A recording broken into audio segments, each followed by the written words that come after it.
Kepemilikan senjata api yang mudah menyebabkan kejahatan akibat senjata api sangat tinggi di negara ini. Akibat kemarahan pada keluarga, membuatnya tega melakukan kejahatan ini pada keluarga yang mencintainya. Di kota Bristol, Tennessee, Amerika Serikat, di Sullivan County, daerah itu didominasi dengan bukit dan hutan. Di antara pepohonan itu ada rumah-rumah di sebidang tanah luas dan terpencil. Pada malam hari tanggal 29 Agustus tahun 2015 di Jalan Hanson Road, pemilik rumah bernama Johnny Philip dibangunkan oleh suara tembakan.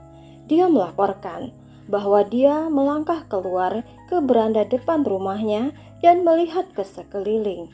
Dia tidak mendengar apa-apa lagi. Dan ketika dia berjalan kembali masuk ke dalam rumah, tidak aneh mendengarkan suara tembakan di daerah itu. Serem ya, di Amerika Serikat, senjata api bisa dibeli secara bebas.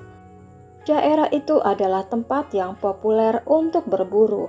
Tidak aneh untuk mendengar rentetan tembakan yang begitu cepat, diikuti dengan kesunyian. Penduduk lokal lainnya, Daryl Gray, sedang ada di terasnya. Ketika penembakan dimulai, dia menceritakan mendengarkan sekitar 10 hingga 12 tembakan, diikuti oleh teriakan. Setelah itu tembakan berhenti. Daryl memperhatikan ada seorang laki-laki berlari di ujung di halaman tetangga nomor 618 Jalan Hanson. Pepohonan ditebang dan pemandangan terlihat jelas. Lelaki yang sedang berlari mencoba untuk masuk ke dalam mobil dan melarikan diri. Tetapi tampaknya dia diikuti oleh penyerang lain yang menembaki dengan lebih banyak tembakan. Segera daerah itu dipenuhi oleh kendaraan polisi. Tidak lama kemudian, sebuah helikopter medis mendarat di lapangan dekat rumah John Philip, mengangkut salah satu korban penembakan ke Johnson City Medical Center. Di dalam rumah, polisi menemukan apa yang kemudian disebut sebagai TKP terburuk. Mereka menemukan dua wanita, yaitu Lena Mary Rose, 57 tahun, dan putrinya Tosha Milhorn, 30 tahun, sudah meninggal.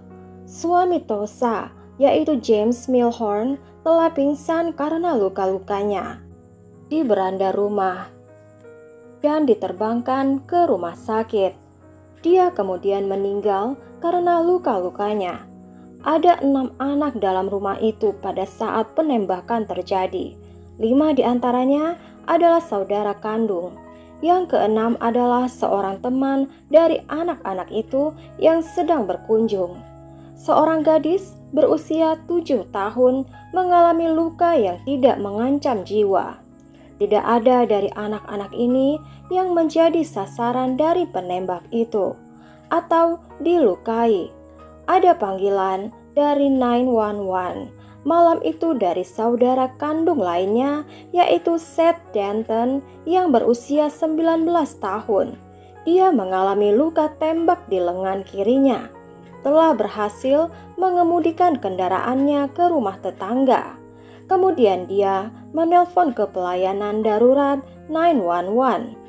Korbannya adalah neneknya, ibunya, dan ayah tirinya. Tetapi dia bukan satu-satunya orang dewasa yang hadir di rumah itu pada saat penembakan. Tetapi ada juga kakek Seth bernama Curtis Rose.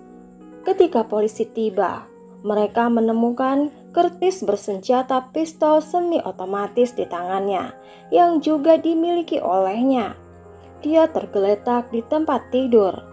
Tosha dan James telah menikah sekitar 4 tahun. Mereka memiliki 2 orang anak bersama. Masing-masing juga memiliki anak dari pernikahan sebelumnya. Kelimanya anak-anak bersama dan anak tetangga berada di rumah pada hari penembakan. James Milhorn bekerja sebagai teknisi medis darurat dan bekerja sebagai pemadam kebakaran.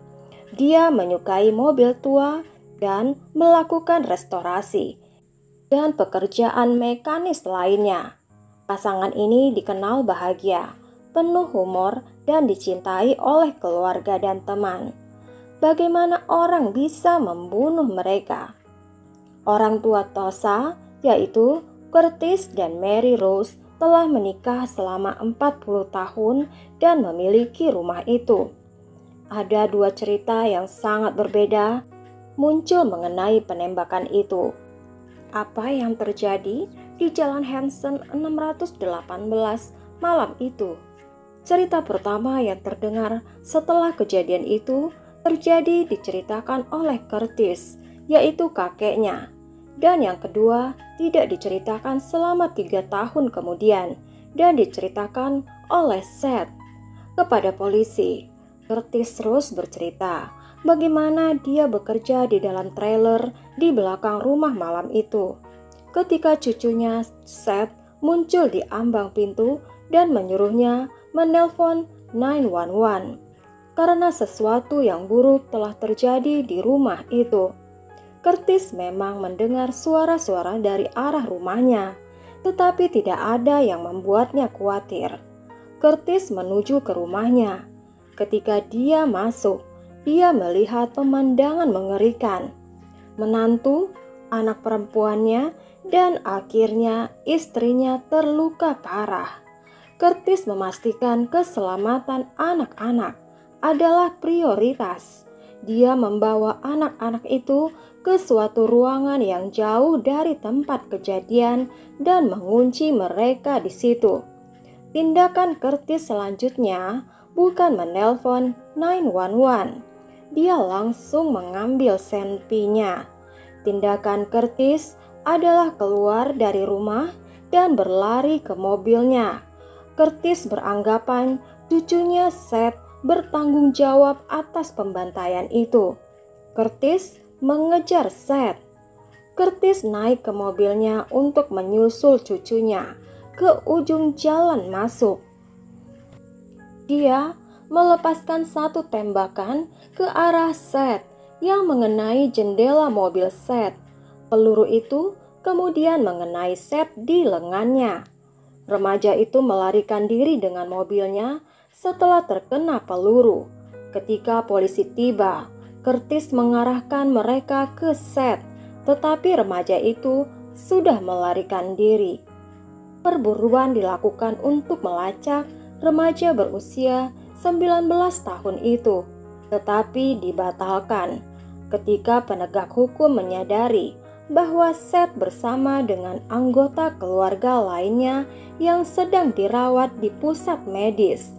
Seth Denton ditangkap dan didakwa atas 6 dakwaan, 3 dakwaan pembunuhan berencana dan 3 dakwaan lainnya sehubungan dengan orang lain yang berada di rumah pada saat penembakan itu. Adalah 2 dakwaan penyerangan yang diperparah dan salah satu tindakan membahayakan yang sembrono. Pada bulan Februari tahun 2016, Seth mengajukan permohonan tidak bersalah setelah mempertimbangkan dengan hati-hati semua faktor yang terlibat, termasuk usia Seth pada saat penembakan terjadi. Hukuman mati dicabut dari kemungkinan hukumannya. Seth ditahan dengan jaminan $1 juta. Curtis Rose tidak pernah dianggap sebagai tersangka dalam kasus ini, meskipun dia ada di TKP. Meskipun ada darah di lengannya, meskipun fakta bahwa Curtis secara terbuka mengatakan kepada polisi bahwa dia sudah menembaki cucunya Seth dengan maksud untuk membunuh Seth. Detektif kemudian mengeluarkan pernyataan yang menjelaskan perilaku Curtis.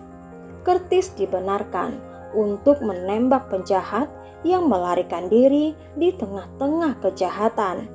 Tidak ada tuntutan yang diajukan kepada Curtis. Versi peristiwa yang dikatakan Curtis diambil oleh penegak hukum untuk menjadi dasar terjadinya pembantaian itu. Ini karena polisi menemukan bukti fisik yang mendukung cerita kakek itu. Di luar pintu belakang rumah yang mengarah ke arah binatu dan dapur, sebuah senapan di samping jaket kamuflase telah dibuang di tanah. Senpi yang sama ditemukan telah membunuh ketiga korban. Ada 7 selongsong peluru ditemukan di TKP, dan mereka mencocokkan amunisi yang dimiliki Seth Denton ketika polisi membawanya ke rumah sakit. Senapan pembunuhan dibeli oleh Seth Denton pada minggu-minggu sebelum serangan.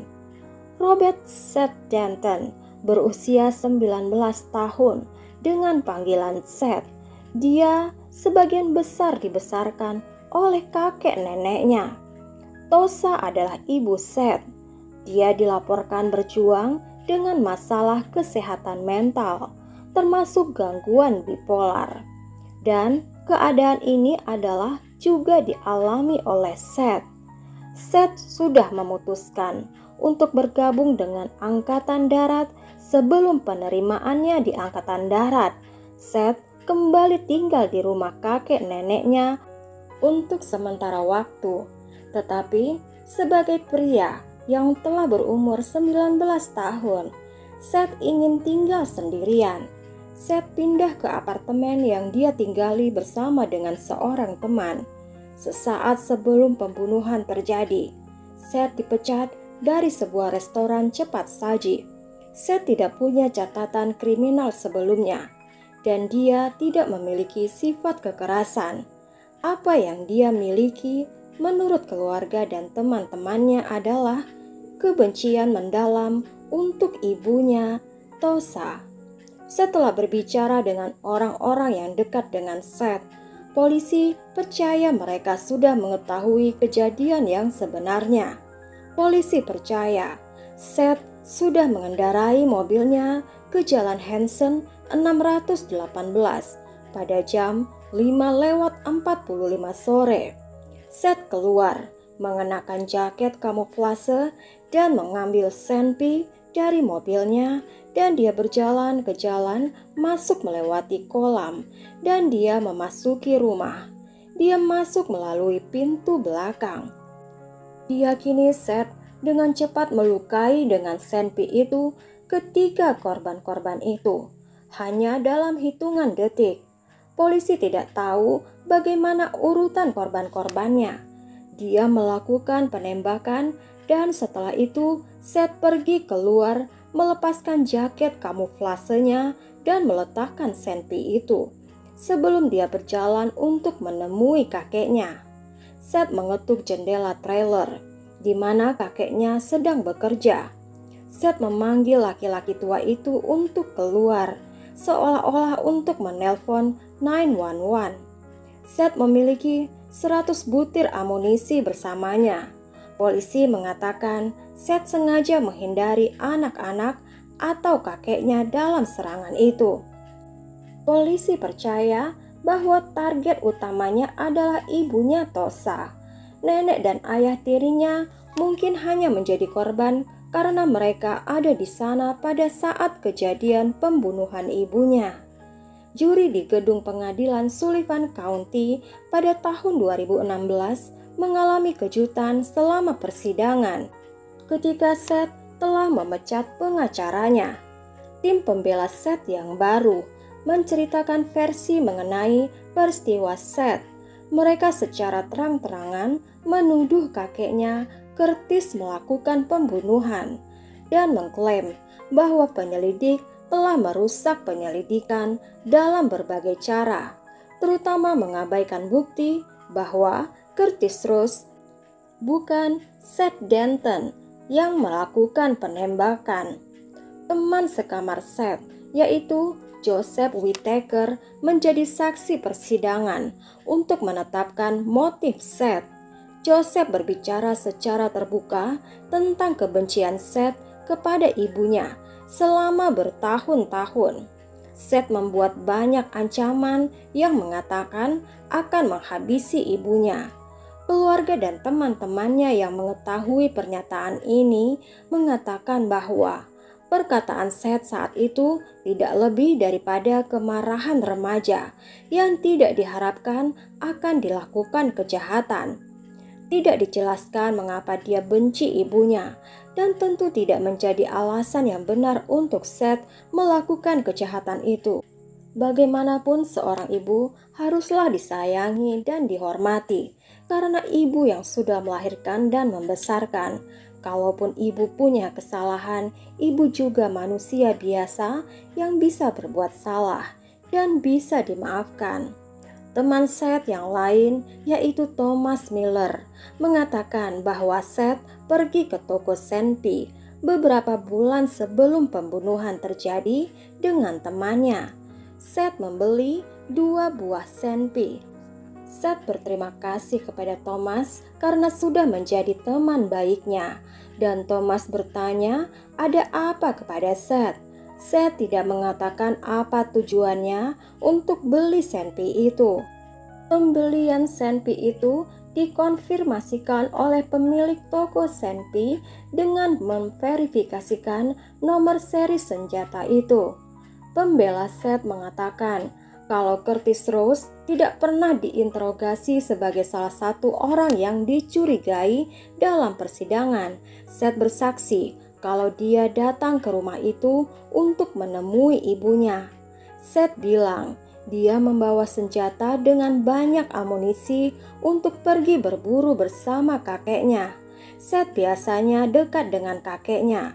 Setelah dia sampai di rumah itu, Seth menyerahkan Senpi itu kepada kakeknya, dan kakeknya melihat Senpi itu dan mereka melakukan diskusi singkat tentang Senpi itu.